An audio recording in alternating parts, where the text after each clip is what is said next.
ঘুরতে ঘুরতে চলে আসলাম সেই ঝিনাইদহ সদরের ঐতিহ্যবাহী সেই মিয়ার দালান জমিদার বাড়িটি। গল্প শুনেছি এই জমিদার বাড়িটি জিন দ্বারা প্রতিষ্ঠিত হয়েছিল। মাত্র 5 জন শ্রমিক এবং ইন্ডিয়া থেকে 1 জন শ্রমিক ও জিন দ্বারা এই জমিদার বাড়িটি সেলিম চৌধুরী তিনি নির্মাণ করেন। তো চলুন ঘুরে আসি আজ সেই ঐতিহাসিক জমিদার বাড়ি, যেখানে রয়েছে অনেক স্মৃতি, অনেক ইতিকথা, ঐতিহ্যে ঘেরা এই বাড়িটি আজ আমরা ঘুরে দেখব, শুনব সেই ইতিহাসের পাতায় পাতায় লেখা সেই সেলিম চৌধুরীর জমিদার বাড়ির ইতিহাসের কথা।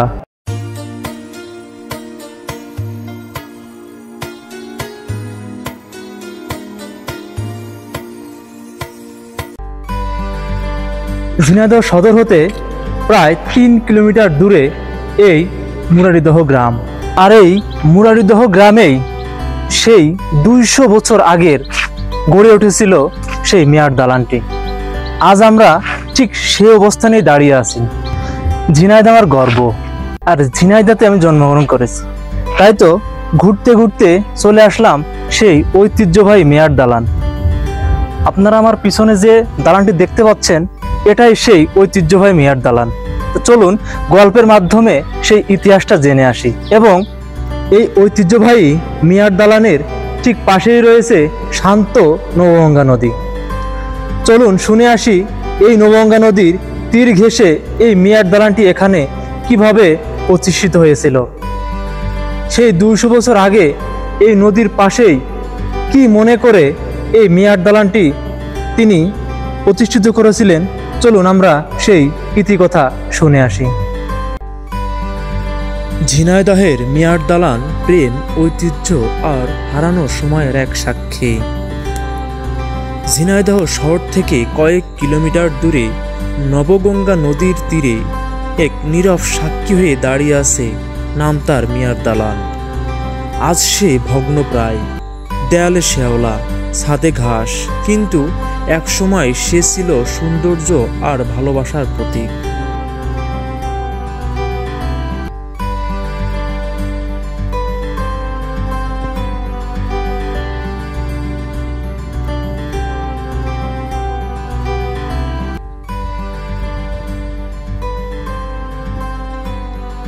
বছরটা তখন বাংলা সনের 1229 খ্রিস্টাব্দ।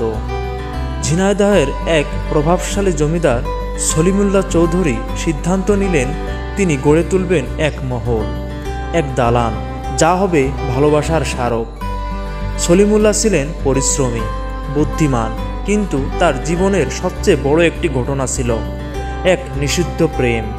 তার হৃদয় বন্দী হয়ে যায় এক হিন্দু কন্যা মুরারির প্রেমে। ধর্ম, সমাজ, প্রথা কিছুই তাদের থামাতে পারেনি। সলিমুল্লাহ তাকে বিয়ে করেন, নাম দেন বিবি আশরাফুন্নেসা।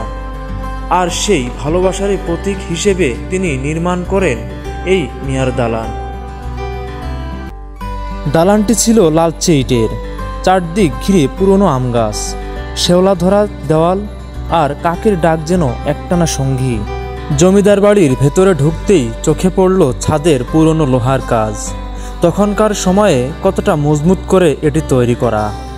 মরিচা পড়লেও তার নকশায় রয়ে গেছে রাজকীয় আভাস। দেয়ালের গায়ে কারুকার্য, যেন সময়ের হাতে আঁকা চিত্র। প্রতিটি রেখা বলে যায় হারানো দিনের গল্প, যেখানে উৎসব, হাসি আর অপেক্ষা একসাথে ঘুমিয়ে আছে। পুরনো সেই সৌন্দর্যে মনে হলো ইতিহাসেরও একটা হৃদয় আছে। শোনা যায় এই দালান বানিয়েছিলেন মিয়া সাহেব।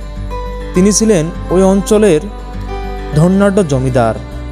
তিনি ছিলেন উদার, মানুষ তাকে অনেক সম্মান করত, কিন্তু তার জীবনের শেষ ভাগটা কেটে যায় একা ও রহস্যে ঘেরা। লোকমুখে শোনা যায় একদিন হঠাৎ তার প্রিয় কন্যা এই নদীতে ডুবে মারা যায়। সেই থেকে মিয়া সাহেব প্রায় উন্মাদ হয়ে পড়েন। রাতভর দালানের বারান্দায় বসে বেহাল্লা বাজাতেন, যেন কন্যার আত্মাকে ডেকে আনছেন। মিয়া সাহেব মারা যাওয়ার পর দালানটি নাকি কখনো নিস্তব্ধ হয়নি। রাত গভীর হলে মাঝে মাঝে শোনা যেত বেহালার মৃত্যু শোক, কখনো বা করুণ কান্না।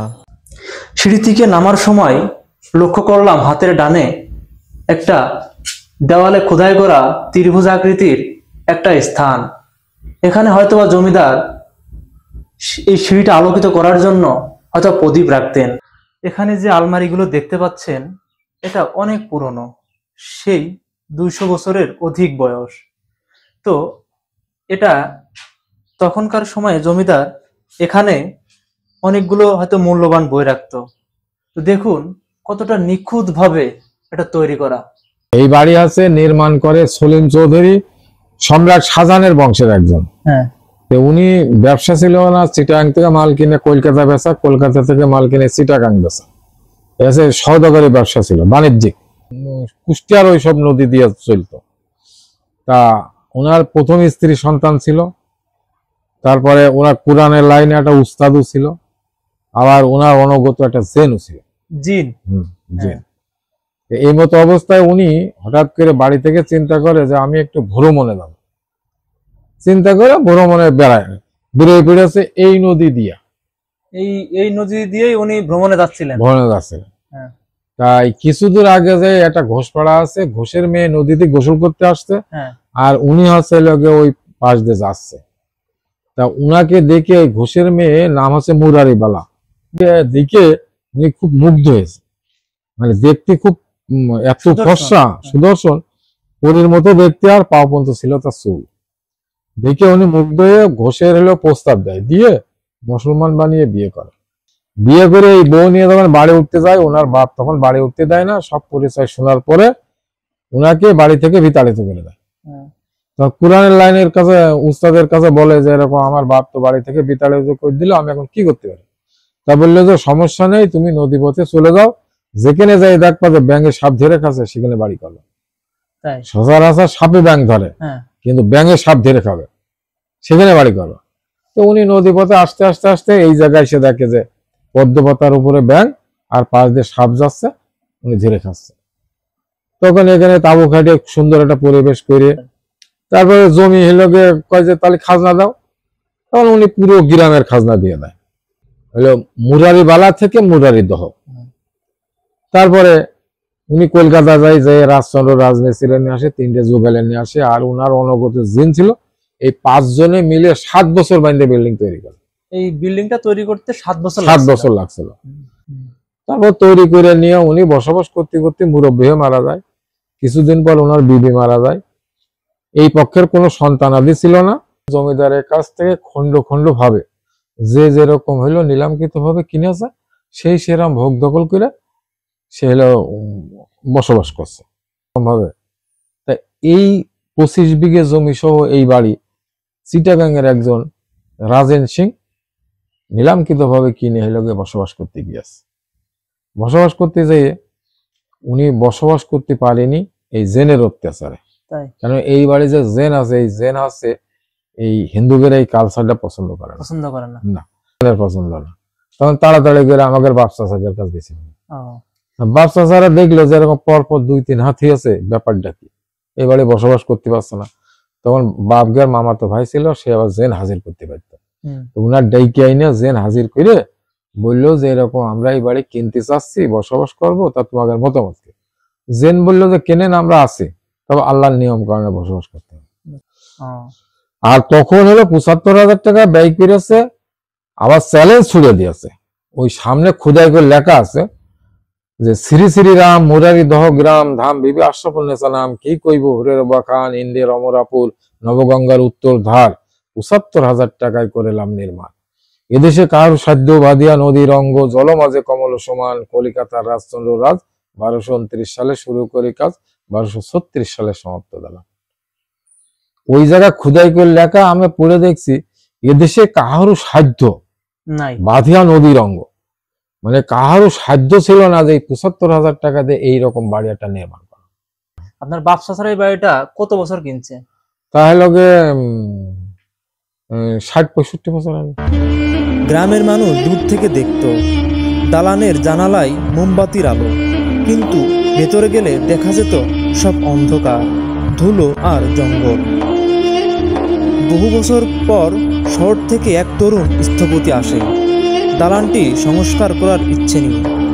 সে ভাবে এই তো শুধু গল্প, বাস্তবে ভূত কোথায়।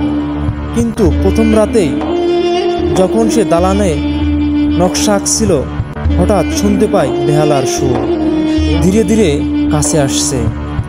তার বাতি নিভে যায়, জানালা হাওয়ায় কাঁপে, আর কারো মৃদু কণ্ঠে শোনা যায়, তুমি কি আমার বাবার দালান ভাঙবে? ভোর হলে সে আর ওই দালানে থাকতে পারেনি। আজও দালানটি দাঁড়িয়ে আছে, অর্ধ ভাঙা ও শেওলা ধরা, কিন্তু কেউ কাছে যায় না। লোকেরা বলে মিয়া সাহেবের দালানে এখনও সেই বেহালার সুর ভেসে আসে। দালানটির নির্মাণ শুরু হয় 1229 খ্রিস্টাব্দে আর শেষ হয় 1236 খ্রিস্টাব্দে। বলা হয় প্রায় ৭৫,০০০ টাকা ব্যয় হয়েছিল তখনকার সময়ে, যা ছিল বিপুল অর্থ। দালানটি উত্তর দক্ষিণে প্রায় ৮২ ফুট লম্বা, পূর্ব পশ্চিমে ৬৬ ফুট চওড়া। দেয়ালের পুরুত্ব ১ হাতেরও বেশি, প্রায় ২৫ ইঞ্চি। ভেতরে ছিল ১৬টি কক্ষ, দ্বিতীয় তলায় নামাজের ঘর, আর ছাদের ওপর চিলেকোঠা, যেখানে বাতাসের ছোঁয়া নিয়ে বসতেন সলিমুল্লাহ আর আশরাফুন্নেসা। জমিদার বাড়ির অন্ধকার ঘরটি এখন নীরব, তবুও গল্প বলে অতীতের। দেয়ালের ফাটলে ধুলোর গন্ধে লুকিয়ে আছে একসময়ের ঐশ্বর্যের স্মৃতি। মাটির হাড়ির ভাঙা মুখ দেখা যায়, যেখানে ১ মাসের খাবার জমা থাকত। চাল, ডাল, ঘি আর লবণের গন্ধ যেন এখনও ভেসে আসে অদৃশ্য হাওয়ায়। সূর্যের আলো খুবই কমই ঢোকে এই ঘরে, তবুও ঘরটা যেন উষ্ণ, এক স্মৃতির কোষাগার। মনে হয় একটু কান পেতে শুনলে হাড়ির ঢাকনার শব্দও টের পাওয়া যায়। সময় অনেক দূরে চলে গেছে, কিন্তু সেই ঘর আজও নিঃশব্দে রাখে জমিদারির ছায়া। সময়ের সঙ্গে সঙ্গে সব কিছুই যেন বদলে যায়। ১৯৪৭ সালের দেশ বিভাগের পর দালানের মালিকানা পরিবর্তন হয়। নতুন ক্রেতা ছিলেন সেলিম চৌধুরী, আর তাই অনেকে আজও একে বলে সেলিম চৌধুরীর বাড়ি। কিন্তু সময়ের আঘাতে দালানটি হারিয়েছে তার জৌলুস। যে দেয়াল একদিন সোনালি আলোয় ঝলঝল করত, আজ সেখানে ফাটল আর ধুলা। জানালায় বসে আশরাফুন্নেসা নবগঙ্গার দিকে তাকাতেন, সেখানে এখন বাতাসের সোদা গন্ধ আর নিস্তব্ধতা। শোনা যায় এই দালানের নিচে এক সুড়ঙ্গ পথ ছিল, যা নবগঙ্গা নদী পেরিয়ে দূরে কোথাও গিয়ে শেষ হতো। কেউ বলে সেটি ছিল পালানোর পথ, কেউ বলে গোপন ধন রাখার জায়গা। আজ তার অস্তিত্ব কেবল কাহিনীর ভেতরেই আছে।